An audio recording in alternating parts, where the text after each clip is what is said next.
I'm John Cowley from Pickleball Central here at the Minto US Open. I'm with, you know, Ben Johns. We're here to talk a little bit about his paddle, and the company names making people say some really interesting things. Yeah.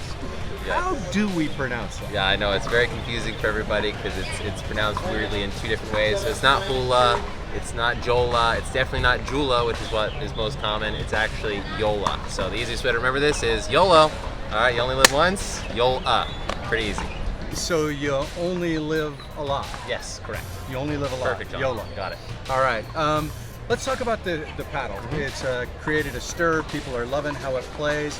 I'm interested in that from a professional who loves to be able to have some power to his game that you generate. Yeah. But in the paddle, you're looking for a lot of forgiveness. What are the elements of forgiveness you're looking for in the paddle? Yeah, so two reasons, two kind of things they put into this paddle to make it really forgiving is one, carbon fiber. It's much more stiff than what we usually use or what I used to use fiberglass face. And because of that, it's a lot more forgiving around the outside. It's not just like a large sweet spot, but when you miss hit it, it's less of a miss hit, right? It's less of a disparity between outside and the sweet spot.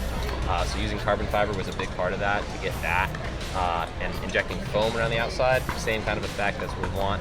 And that's what I think is really important, especially, I mean, not just for pros, but really especially for amateurs, because I know we're not all hitting it in the middle of the paddle all the time. Nobody does that. So you want maximum forgiveness. You want to stay in a point, because we know pickleball is about consistency. I don't just want power, I want forgiveness outside of the sweet spot when I don't inevitably hit the ball in the middle.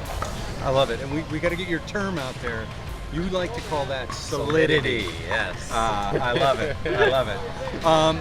And coming in, designing this paddle, you had a lot of input. How long did it take you to get to the paddle you're playing now? Yeah, you know, it's definitely a design process for sure, and I think we're still going to be making some alterations, so definitely a couple months of production. I think we came out with something really good, very playable, but it's still definitely an adjustment period. Going from something to a different thing that's dramatically different is definitely going to take some time, but I think we're going to keep making adjustments to it, so I'm sure we're going to see updated versions in probably another 6 months, and I'm just excited for that kind of process of continual upgrades. Look for the Ben Johns Hyperion 16mm CFS. You'll find it at Pickleball Central. Thanks, Wow. Ben. Thanks, John.